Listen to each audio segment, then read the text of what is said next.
When Phil spoke to me and we were talking about actually me coming to speak this morning, he said, look, that's the verse we're going to be up to. You can go where you want, just don't mention the Cheesemakers. But I think the problem is the minute we get out that verse, anyone my age and older who has ever watched ABC or BBC and knows Monty Python knows the Cheesemaker sketch and knows, and if you're younger than me and don't know it, it is a little irreverent, but it's worth a laugh, and it's worth looking at the Life of Brian movie to see the Sermon on the Mount scene, because we know it was really meant to refer to the manufacturers of any dairy products. Correct? Have a look if you don't know what I'm talking about. Blessed are the cheesemakers. But this morning we're actually talking about, of course, peace. Peace being that rainbow unicorn that poops golden nuggets. In other words, that thing that's rather elusive. That thing that is so hard to find. We all know what it is. We all know what it should look like, how it should feel. But it's really hard to find in our world. Whether we look at the macro level or at the micro level, sometimes it is really elusive. At the macro level, Jeff already mentioned it, we think about Ukraine at the moment, don't we? But a quick look online was quite a surprise to me, because while the Ukraine is a major conflict that's occurring at the moment, obviously it's not the only one. And a look around the world at the moment shows 23 conflicts where more than 1,000 people have been killed this year. 23 of them. We know about the Russo-Ukrainian conflict, but there's also civil war in Myanmar, ongoing fighting in Afghanistan, the Mexican drug war, the Yemeni civil war, the Ethiopian civil conflict, just to name a few. What stood out to me as I read through some of the statistics, ongoing fighting in Iraq, Syria and Somalia have each caused more than 500,000 casualties. We would have seen the Syrian crisis actually in the news this week, didn't we? For those who watch the news, you would have seen debate that relates to Australia, because there are women and children in detention camps who are the families of Australian citizens that went to fight for Islamic State. And now those women and children are in detention. They're held in limbo, waiting for our government to make a decision about whether they should be repatriated. They're not finding peace at the moment. We don't need to look at war zones, though, to see that our world needs peace. I think we've lost the capacity to have a difference of opinion.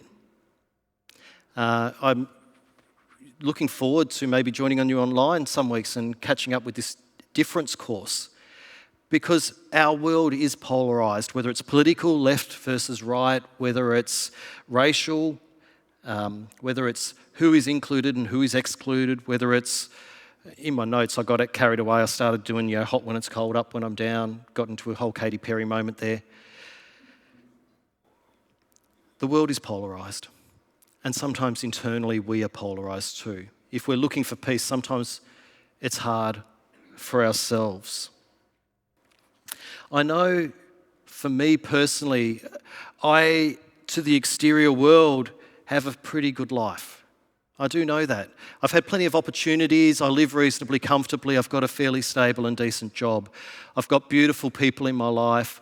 I've got wonderful children. I live in a pretty place in Hobart. Lots is good. But I've also had enough trauma and enough difficulty and enough exposure to problem in my life that I live with anxiety. And that constant battle between the truths I would tell myself and what may actually be truth means I'm constantly finding ways to ground myself and look for peace. There's nothing worse, let me tell you, than catastrophizing over an unknown future. And if you have something within you that makes that your default position, it can be really hard. We have lives that are complex, and we live in a complex world. It is difficult when we are confronted by brokenness and injustice around us or within our own sphere. It's even more complicated and difficult when we recognise our complicitness or involvement in some of that injustice. And as I've been talking, I guess many of you haven't had to think too hard or too long to work out a place in your sphere of influence or among your people or in your own life where you want to find a bit of peace. So Jesus preaches the Sermon on the Mount very early in his ministry. It's recorded in the Gospels very early on, Matthew 5 to 7, and the comparative verses in Luke are in Luke chapter 6. There's a whole irony about the fact that that's the Sermon on the Plain. I'm not going to go down that rabbit hole. The messages are the same. The sermon is preached as his disciples have just been called and as they've been gathered, and it's Jesus' way of saying, this is what it looks like to be my disciple. If you're going to follow me over the next, for the sake of argument, 20 chapters, if you're going to follow me for the next 3 years, this is what it's going to mean. And this is how I'm going to expect you to live as one of my people representing me going forward in the world. This is what discipleship actually is. It's a challenging read that gets the disciples to look very hard at where they fit into the world compared with the accepted world order. You see, their culture, and some of this may ring true 21 centuries later, but their culture was highly militarised, it was patriarchal, it was imperial and colonial, it was very racist, particularly around Jerusalem, the concept that they held around what a Gentile might be or what a Samaritan might be or whatever. And Jesus says, now hang on, that's them. If you're going to be my disciple, you're going to be humble, you're going to be meek, you're going to be pure in heart, you're going to be merciful, you're going to be poor in spirit. You're going to be a peacemaker. If you want to be called my disciple, if you want to be called a child of God, then an identifying feature will be that you make peace. If we want to realise the blessing that he talks about, and I'm sure Phil has covered this over the last 7 or 8 verses, or the last however many weeks you've been looking at this, that blessing is not material blessing. That blessing is a sense of contentment and well-being.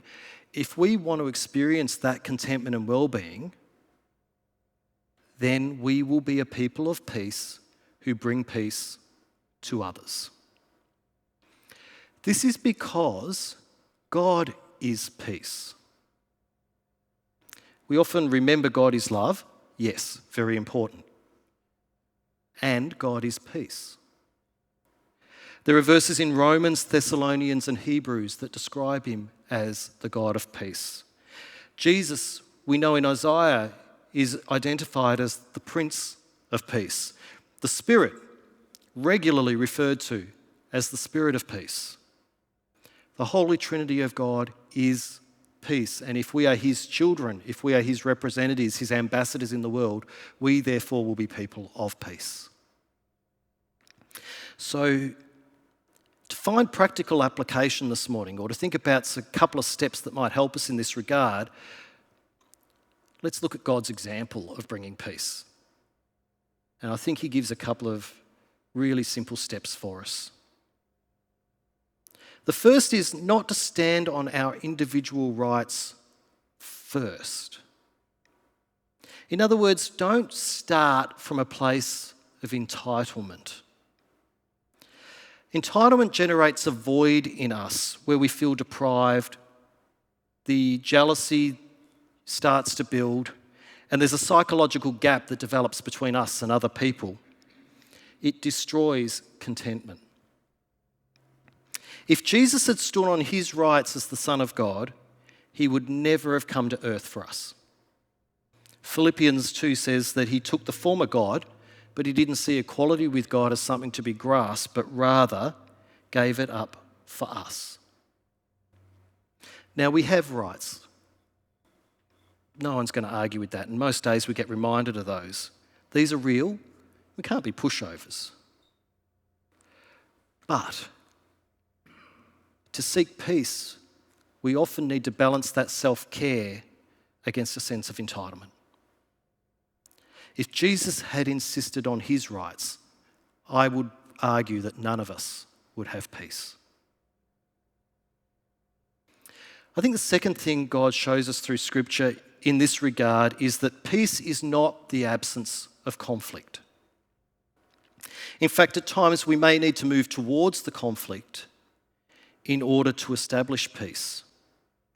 God demonstrated this in the incarnation, in that Jesus came into the world for us while it was a complete mess.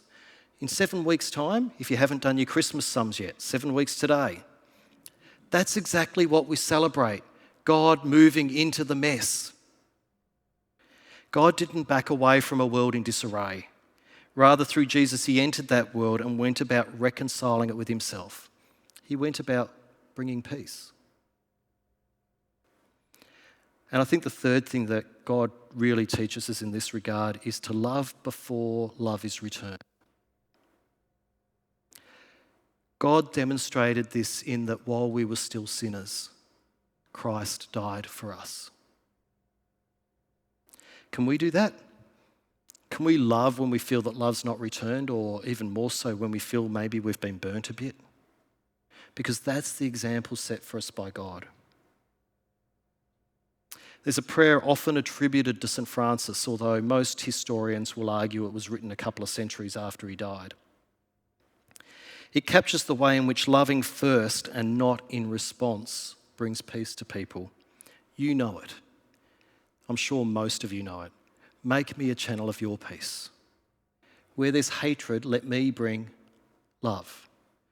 Where there's injury, your pardon, Lord. And where there's doubt, true faith in you. Master, grant that I may never seek so much to be consoled as to console.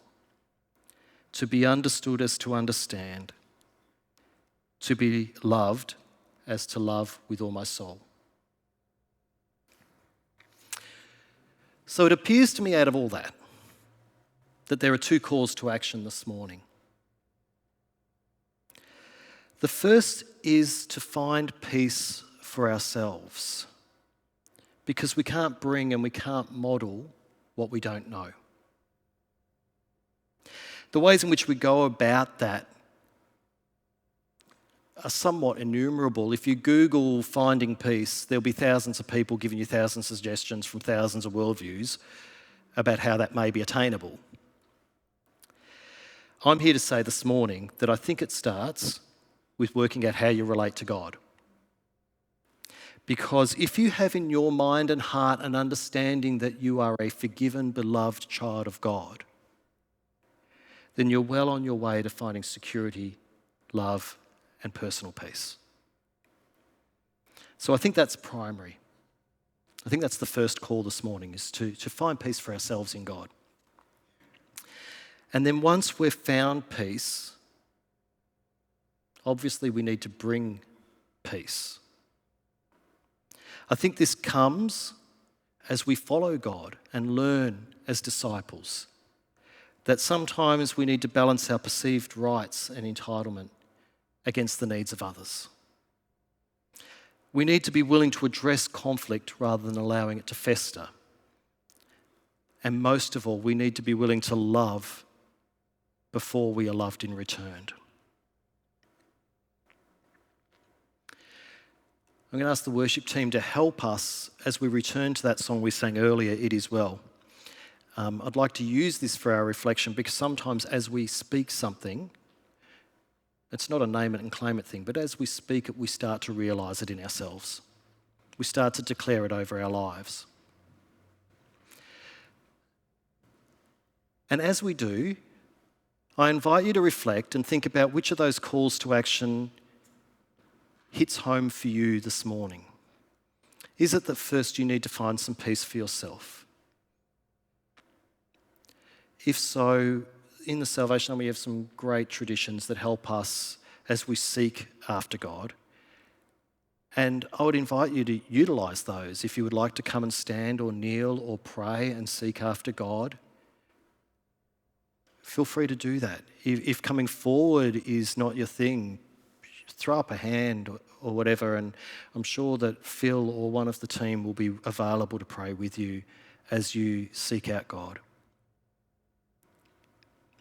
But if your testimony this morning is one where you know God's peace, amen. How do you convey that to others? How do you then bring that peace into your sphere of influence and into your world? Because that's how people will know you are a child of God.